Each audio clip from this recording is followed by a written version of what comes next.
Well, welcome everybody. I'll do the pledge. Welcome everybody to the Montclair City Council, to the special meeting of June 30th. And so I appreciate you all being here today, especially my mother and her two friends. If you don't know my mother, and her friend next to her is Dolores. They've known each other for at least 70 years, maybe 80 years, from Spain. And Rosalie next to her. They're all three from Europe and very successful immigrants that came to this country. We will begin with the Pledge of Allegiance, and I'll do the Pledge of Allegiance this evening, so I'm going to ask everybody to please stand. I pledge allegiance to the flag of the United States of America and to the republic for which it stands, one nation, under God, indivisible, with liberty and justice for all. Okay, so now we'll go have the roll call vote, and go ahead. I would like to state for the record that Mayor Pro Tem Rue has been excused and will not be in attendance at tonight's meeting. Councilmember Lopez. Here. Councilmember Martinez. Here. Councilmember Johnson. I'm here. Mayor Dutray. Present. So Mayor Pro Tem Rue sent me an email, and as reference, due to the work commitment, I'm unable to attend the budget meeting tonight. Although I have some considerations with several items, concentrations of several items, I believe that we can handle those issues as we move along. That being said, I would vote yes on the budget and also concur with the appointment to the Planning Commission and to the Community Activities Commission. So.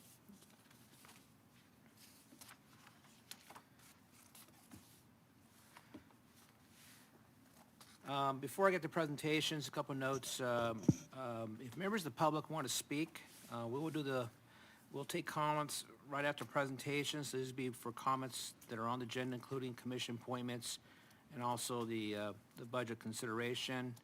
And if they have other items they want to speak, they can do so for 5 minutes. So again, we'll do that right after presentations. And the other thing I want to state here is, if you don't know, Lou Fondero, he was the husband for Mary Fondero, who served on the Community Activities Committee at the time for many years. He passed away. And so this evening, I'm going to adjourn this meeting in Lou Fondero's memory. So with that, we'll now go on to presentations, and I'm going to recognize our outgoing Planning Commissioner, Barry Rowley. Barry obviously is in the audience with Yvonne. Barry served on the Planning Commission for one term only. I think the significance of his term on the Planning Commission is that his father used to be the mayor of Montclair, and when we interviewed him, he said, one of the things I wanted to do in Montclair, it was fulfill a family legacy to serve in a city of Montclair capacity in honor of my family and, of course, my father. And obviously, he also cared about other things in Montclair, including development in Montclair. And Barry, as you don't know, also worked for the Monte Vista Water District for over 40 years. And I think he retired about 2 or 3 years ago. And I understand, Barry, that you have some other commitments you'd like to do in life now, in your retirement, I believe, involved in your church, if I'm correct. And then, of course, Yvonne, I can't miss Yvonne because his wife, Yvonne, and I went to middle school together and high school together. So it tells you how young we are. So with that, I'm going to come down and I'm going to present this plaque to Barry. I don't have a plaque yet, I'm actually more of a certificate. Are you shy? Can't shy? I want to say something first of all. I'm wearing a tie and jacket today, just for you. I'm just going to let you know. Of course, my mother's here today too, of course. But the real reason I wear it for you, because I know if your parents were here, your dad being the mayor, and the mayor of Montclair gave you a certificate to their son without a tie and jacket, something tells me they'll be very disappointed. But nevertheless, come on over here. And on behalf of the city of Montclair, we want to recognize your 4 years, your one term as a member of the Planning Commission, not just a member of the Planning Commission, but also serve as the chairman of the Planning Commission, I believe, for at least 2 of those 4 years, if I'm correct. So thank you very much. Don't leave Montclair. Just remember we're here, and stick around and say hi once in a while, and we want to continue to see you. And of course, Yvonne as well. So thank you very much for your service. How about we turn around? So I know Yvonne had the camera out, and Very good. So thank you very much for your, Thank you, for your gentlemen. service. Thank you, John. And I don't know if you have some words you'd like to say? Feel free. Again, as I shared at the last planning commission meeting, I just wanted to thank and give thanks to the then city mayor, Paul Eaton, and yourself, Councilman Dutry, for nominating me in front of this council at that time, and then went ahead and made that approval. It's been an honor to serve for 4 years. I've really enjoyed it. It's been a great experience, and we'll see what's next. And feel free, I know these guys want to shake your hand. Yes.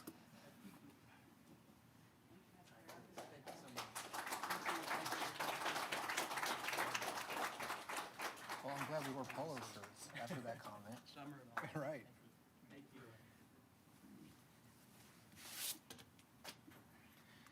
And any council members have any comments they want to make? No, nobody? I do.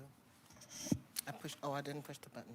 Sorry. I pushed that button. Okay, now you're on, now you're recognized. So usually what happens, having been around the Planning Commission for about 20 years, usually what happens when new people come on board, they kind of shy away and they're quiet for a long time. But not Mr. Rowley. He rolled up his sleeves, got right in there and got to work and did an outstanding job. The city of Montclair is honored to have you serve us. Your dedication is unparalleled, and we appreciate with our full hearts everything that you did for the city of Montclair. You're amazing. Thank you. Okay, so we will now go, since we're past presentations, I mentioned earlier about public comment. If anybody in the audience or on our Zoom want to make a public comment, this is the time. If you're on Zoom, you just raise your hand or you hit *6 on your phone. So I'm going to ask the city clerk if she has any requests for public comment. Okay, I do not see anyone on Zoom. I don't have any public comment cards. Okay, and this will include if somebody wants to comment on the budget as well. And again, we don't see anybody. Okay, then we will move on to commission appointments. We have appointments for both commissions. I'll start with the Planning Commission first. And I know the two individuals being appointed. So first of all, the commission appointments for both Planning Commission and Community Access Commission was done by an interview panel. The interview panel of, I believe it was Councilmember Johnson and Councilmember Lopez conducted the Planning Commission interviews, and then Mayor Pro Tem Rue and Councilmember Martinez interviewed the Community Activities Commission. For the Planning Commission, the appointment is for Manny Martinez for another term, and then for a new commissioner, replace Barry, is Krishna Patel. I know he's in the audience. There he is. If you want to raise your hand, everybody can see you. So make sure you meet the qualifications of being here tonight. And so I'm going to ask that we appoint these two individuals, and I'll make the motion for the appointment. Is there a second to the motion? I'll second. Okay. And then if we can stay with those two motions I just made, we also will be making a appointment to the Community Activities Commission, and it's for the same three individuals that currently serve. This is Diane Wells, Alex Hernandez, Arturo Padilla.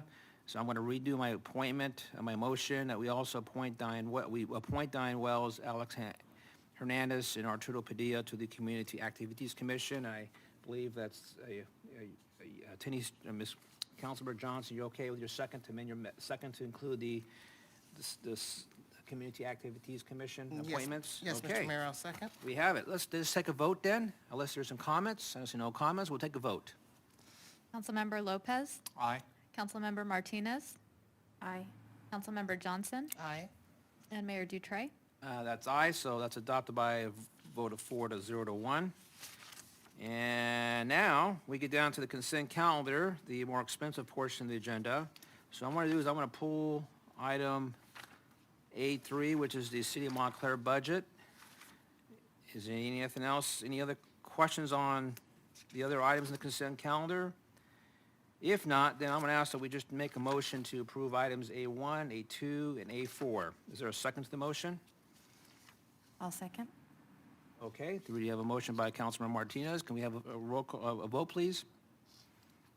Councilmember Lopez? Aye. Councilmember Martinez? Aye. Councilmember Johnson? Aye. And Mayor Dutray? Aye, that's adopted 4-0-1. And so now we'll consider the City of Montclair budget for 2021, 2022. I'll ask the city manager if he has any further updates. Thank you, Mr. Mayor, members of the City Council. No further updates. Staff does appreciate the council's effort to complete the review of the budget on Monday. It was a 2.5-hour meeting. I know that it was long and exhaustive, but the council demands nothing less than staff. Of course, that is always the direction of this council, to try and produce the best product for the community of Montclair, whether it's services or any other level of programming that is provided to the community. And Monday's effort to review a very extensive budget, and a budget that I will say is a very positive budget looking forward, is nothing less than that standard that the City Council has set. I think the community should be proud and pleased that through their cooperation in the support of Measure L, as well as the federal government's actions in assisting cities, and as well as our own efforts over the course of the last many years to try and produce manageable budgets on an annual basis for this city council to consider and for the community to enjoy through the program of services that are offered to the community, that we've achieved that, and that this next year will be an even better year for the Montclair community, particularly because they did also support Measure L on November 3, 2020.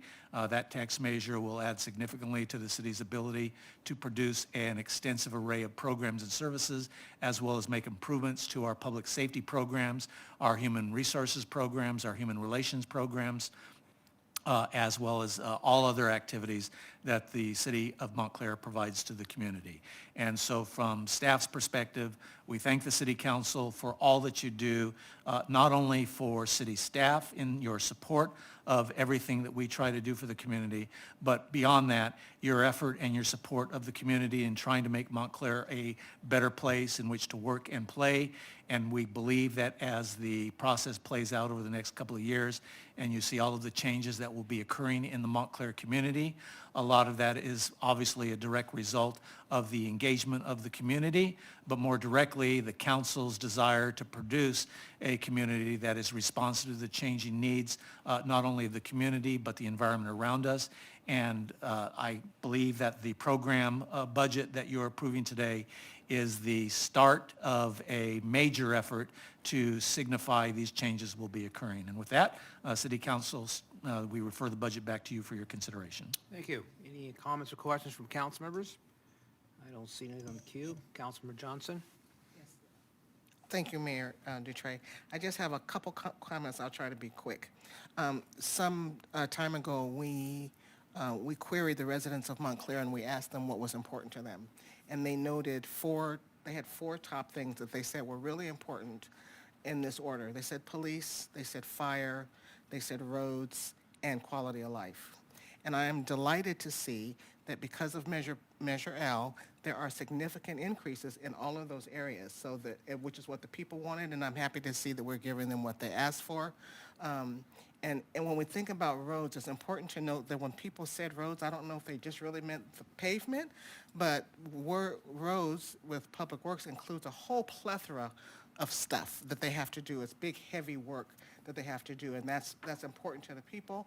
And when they talked about quality of life, I think they talked about the human services. They didn't call it this, but I believe they meant the human services programs that take care of Montclair residents from 3 years old to college, from youth programs to seniors, and everything that's needed in between. And so I'm happy that the human services budget is where I think it should be.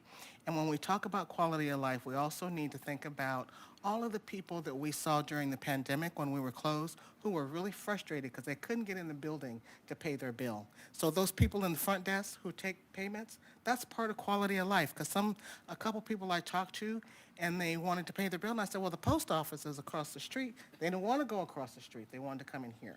And so this budget is really reflective of the things that the people wanted, and I think that we're serving. It's a map for how we're going to serve them. That's our job, to serve the people of Montclair, and I think this budget reflects that.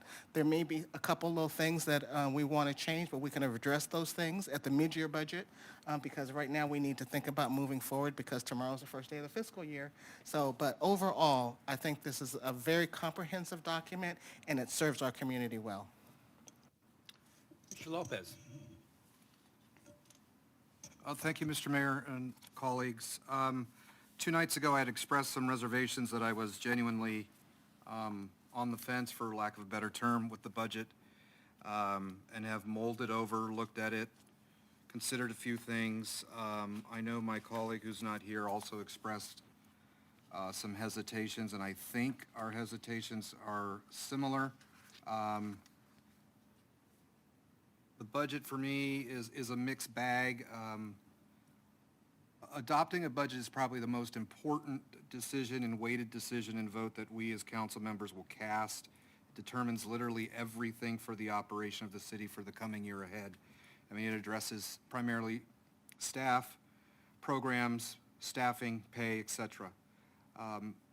Items important to me in ensuring a budget are, one, is a budget that provides adequate safety for our residents, both police and fire, adequate public works staff and resources, adequate code enforcement and staff and resources and code enforcement, adequate funding for services and programs for our residents that they have come to expect, they deserve, and that they need. And that is what I look for in a budget. This budget, for me, is making steps in the right direction, but I will emphasize that those are steps. In my estimation and opinion, there are no solutions in this budget to address the serious staffing problem in several critical departments. I applaud the recommendations to increase or restore staffing for Public Works, Code Enforcement, and the Police Department. But for me, I'm not so quick to pat ourselves on the back because we have funding for 5 frozen police positions all of a sudden. As far as I'm concerned, those are come at required costs of just doing business with this organization, and we're obligated to provide those 5 and beyond those 5. Even though we have the 5 now that hope tomorrow, based upon the approval of this budget, they will be free, they can't be used fully on their own for a year out. We still fall short in that department in the gang unit, crime suppression, and possibly even motorcycle patrols. When we hit the mark of restoring 17 officers that have been decimated over the past 10 years, give or take a few, then I feel comfortable celebrating and we can pop open the proverbial champagne, if you will. But we still have to address an adequate pay scale and structure that rewards those moving up the ranks within the department. I will state that one should not assume just because we have officers with high ranks that we are immune from losing them. Take, for example, just in the police department alone, I believe we have some employees whose ID numbers are in the 200s, and then new employees, their ID numbers are in the 400s. Over a 10-year period, that is an estimation of 18 to 20 on average employees in rotation and turnover in just the PD alone. I have expressed, so this should come as no shock to anyone, my concerns regarding the staffing in the fire department, and I will tell you that is where it is at crisis mode at its worst at present. Yes, we approved a contract that increases the pay scale for our firefighters, but what good is the contract if we don't have actual firefighters among the ranks? We just lost one recently. They're going around stating that they have accepted another offer to another agency. We have 2 out on injury. We are at a stage now where we desperately need to fill fill all open and vacant fire positions. It's my understanding that upper-level fire staff today have submitted to HR staff the appropriate contents for firefighter job postings. For me, given the extreme urgency within our fire ranks to prevent forced work shifts that will break the backs of our firemen, I do request, as of tomorrow, that the job posting be published immediately so that we can start filling our ranks. But 2 items in this budget, in particular regarding the department. I'll piggyback on what Mayor Dutre said 2 nights ago.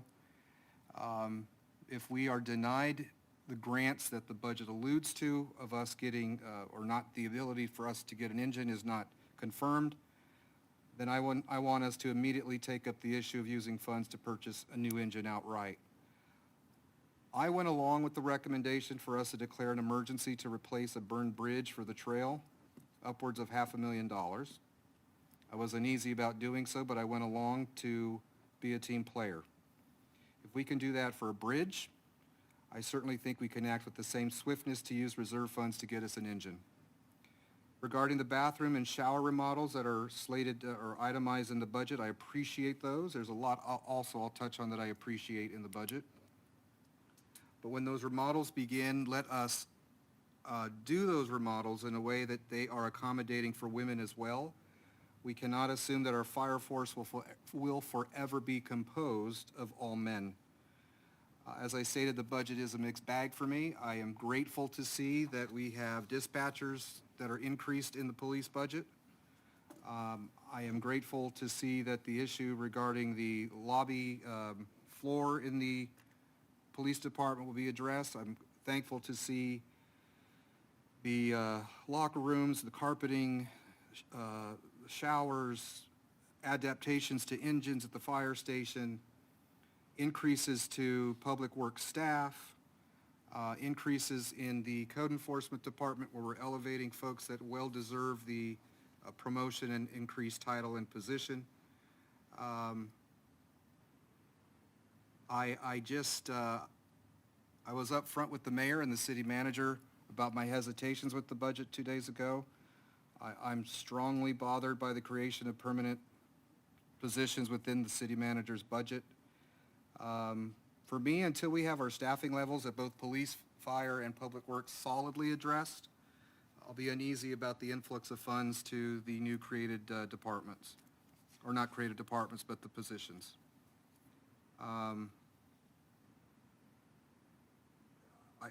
This is a tough decision for me because if I vote no on half of the good stuff, and if I vote yes, then obviously it's going to be perceived that I'm going along with some of the stuff that I disagree with, but that is the art of compromise, and that is the art of being up here and making a decision and doing your job. I had asked during the presentation 2 nights ago regarding the amounts listed for the Civic Center monument to be reconstructed or redone or relocated, the memorial courtyard to be redone, the library courtyard to be redone, and those were out of coronavirus funds, I believe. Correct me if I'm wrong. General fund operating budget, we're going to redo the Freedom Plaza location. That comes out, if I did my math, either $105,000 or $150,000. I just have a hard time. I don't see those as urgent priorities where we really need to focus on that. I think we could use that money elsewhere. In the presentation that we were given regarding the coronavirus money, it states here that we could reuse those funds to respond to the public health emergency with respect to COVID-19 or its negative economic impacts. Some of that money that we're going to do for relocation of this courtyard, this monument, that monument, I think that could have been well spent to those who were on the front lines during the pandemic and given them either a boost in their budget or direct pay or something, or we start putting it towards police apparatus, fire apparatus, or whatnot. I'm uncomfortable with those allocations. I just don't see an urgent need for them. The budget, again, to me, or the presentation last Monday night, references regarding the pension obligation bond issue, option 3 as the basis from which we would operate, assuming that that is what we would adopt and go forward with. I expressed back in May my reservation about option 3. I'm still uneasy about option 3 being used as an example in the presentation we got. There is greater savings with option 2. I know we'll have that debate in August or thereafter, but I know that the argument would be made that we'll have greater flexibility with 3, but when we're looking at a $3 million savings, I think that outweighs the flexibility. For me, I had asked, and it was one of my first council meetings regarding Measure L, if the general fund money that we were getting now as a result of Measure L, if it was the city's intention to use some of those proceeds in the general fund to pay off potential debt obligations on bonds that we would float, be them pension or infrastructure, and I was told yes. Now, as someone who was at the time an outsider looking in on that side of the dais and not this side of the dais, Measure L was not presented to us as a means to float bonds and pay the interest on those bonds or pay payments on those bonds to then fund the programs and the list of items that we were promised, or we were at least said would go to fund this or that. I have the campaign mailers in front of me. I just read them and wanted to confirm that that was the case. And in no way does that reflect that we were going to use bonds to float or pay for those programs or these initiatives or these improvements, capital improvements throughout the city. So I'm a little bit upset that that is the case. But knowing that that's how we're going to proceed now, regarding the infrastructure bond, I alluded to this Monday night, and I will stress this again, and I will make it a requirement. I would love for it to be a requirement. I'll keep hammering it. I would like for the council members in some fashion to come up with a list of 5, maybe 7, however number we want to, the threshold we want to throw out there, but let's just say for the sake of argument right now, 5 priorities of funding that we want to see in the infrastructure bond so that way staff knows the consensus from us, instead of us waiting for a report coming to us on here's the suggested items. Let us direct staff on here's what we've come up with. Go ahead and draft the budget or draft the proposal on the infrastructure bond accordingly. And that's what I would like to see.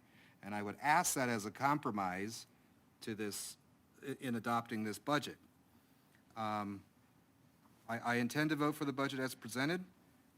Like I said, there are sections of it I disagree with, sections of it that I am pleased with, but for all intents and purposes, I will be a team player and I will reluctantly go along, but I think there are some deficiencies in areas that adequately need to be addressed, and I don't think we can continue to paper them over, because in my opinion, clearly the papering over and delaying, kicking the can down the road is not working when it comes to staff and certain departments.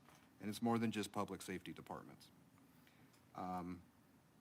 That's my opinion. I know that some will disagree.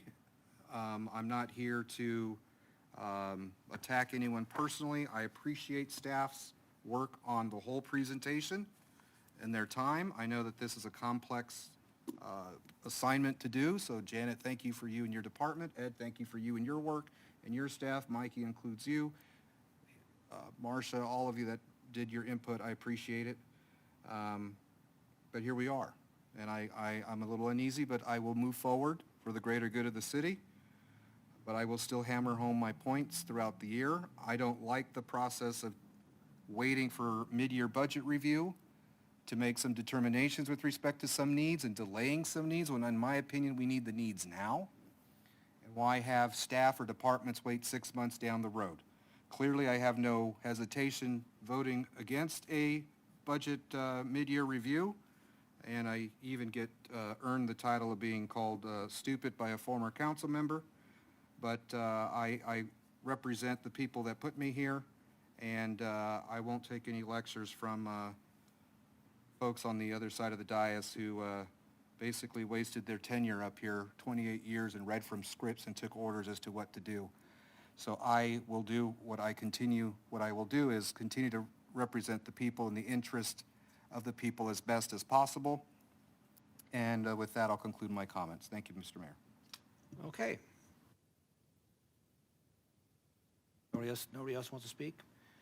Okay, first of all, as far as the bond projects, my goal has been that I suspect in August when we get together to discuss the bond proceeds, that'll be also the opportunity to begin the discussion of projects. And I know there was a list of projects presented by staff in the presentation last Monday, and I believe, again, these are suggestive projects in continuation from a prior council meeting workshop we had, I believe back in March, if I'm correct. So the goal here will be is eventually this summer, hopefully, that we 5 can discuss our priorities.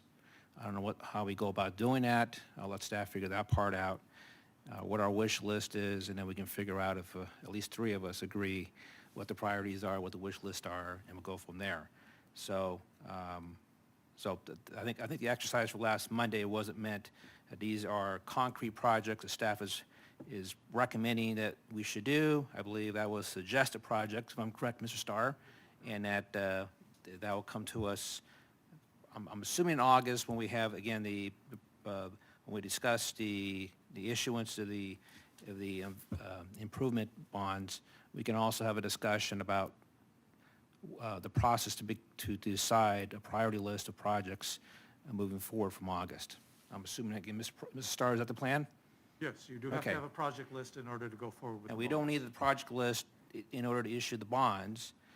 That's two separate items. That's not a requirement for the issuance of the bonds. Well, no, you do have to have a project list. That is part of the Oh, you got to have a project list? bond issuance process, yes. You have to, so the list has to be prioritized. So that means we have to do this before August then. Well, I mean, you can adopt it the same evening that you choose to go forward with the bonds. So the bond issuance action that you take on August or whenever it is brought before you is only initiating the process. It will be several months after that before the bonds are Okay, actually all right. issued. So you have plenty of time Okay. in which to come up with the So project. I'm again assuming in August, when we have that meeting, that will be also the process, the beginning point to begin the process to discuss projects Yes. before we get to that certain date later in 2021. So I think that we have that understanding. As far as the engine, I would agree. I know there's a grant. We'll see what the outcome of that grant is for the truck engine. If it's not successful, then I would like that to come back to the city council for discussion to determine if we want to utilize reserve funds to purchase that.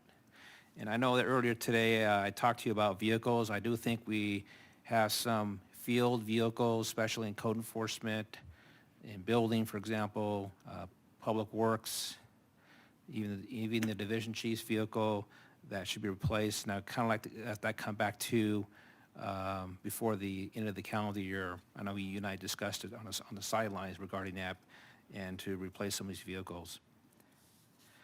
I do want to say that, I think yesterday somebody asked me, what do you want to accomplish as the mayor of Montclair? And you're the mayor of Montclair, what do you want to do? And, really, it's quality of life that Councilmember Johnson brought up.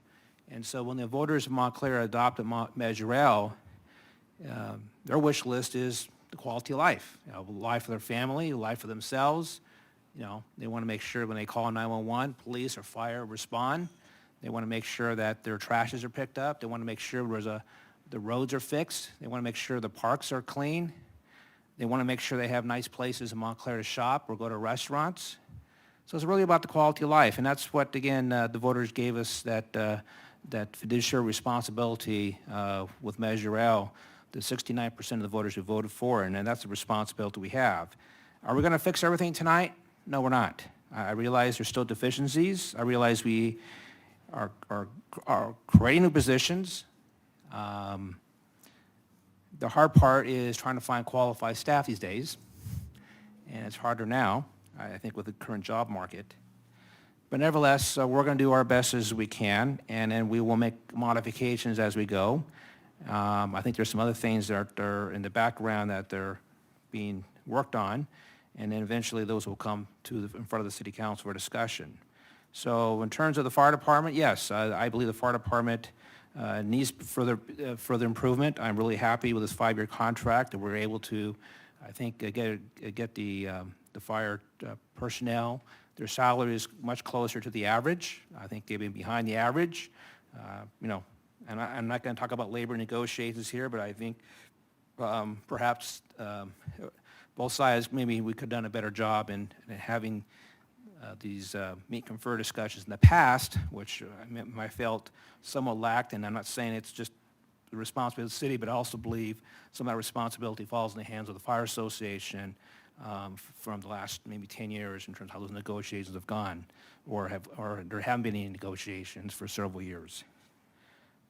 But overall, I am really happy. When I saw the chief last week or last Monday, and the lieutenant and the division chief, I said, thank you for coming, thank you for being here. And we have really good employees in the city of Montclair who care about the city, who take the time to come here on the weekends and after 6 p.m. and really try to provide services to the city of Montclair. And they don't live in the city of Montclair, but they care about the city of Montclair. And that's what I want to see. I want to see more employees who care about the city of Montclair. I want to be here. I realize there's other employees who are only here for the paycheck. I was an employee too, and I saw all that. And this is the family. This is a city council that we're as a team, as Councilmember Lopez brought up. Doesn't mean we agree all the time, but we're a team, and we're going to treat our employees with professionalism. And I came from another organization where that professionalism very much lacked, and the team members suffered as a result of that. So, you know, I know there are some people who are being promoted to department head positions, and they're a younger generation, and you know, we want your leaderships, we want your skills, we want your heart in Montclair. I know this other older generation, I don't mean discriminative, we're getting older, we're retiring, and we have a younger generation. We want to bring to Montclair and continue the professionalism from past generations that have been in the City of Montclair staff. So overall, this is a very good budget. One reason why it's very good, because of the people of Montclair gave us the trust of the additional funds, and now we have a responsibility to ensure two things. One, that money is appropriately spent in a responsible manner, and two, to ensure that the people of Montclair get the quality of services that they deserve. So with that, I'm going to ask if there's a motion for approval. Mr. Mayor, I'll move for the adoption of the budget as presented. I'll second. And then, as I noted, we will bring a couple items back. We'll bring back the fire engine, the vehicles, and then, of course, we talked about the bond priorities, but that's a separate matter. Thank you. Okay, so moved by Councilmember Lopez, Councilmember Johnson second the motion. Let's have a roll call. Councilmember Lopez. Aye. Councilmember Martinez. Councilmember Johnson. Aye. Mayor Pro Tem Rue is absent, and Mayor Dutray. Aye, so that's adopted 4-0. Again, I stated that we're going to adjourn this meeting in the memory of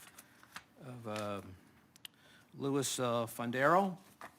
And with that, we will not have a council meeting on July the 5th, this coming Tuesday, since Monday's a holiday. So our next council meeting will be the third Monday of July. Thank you for being here. We're adjourned.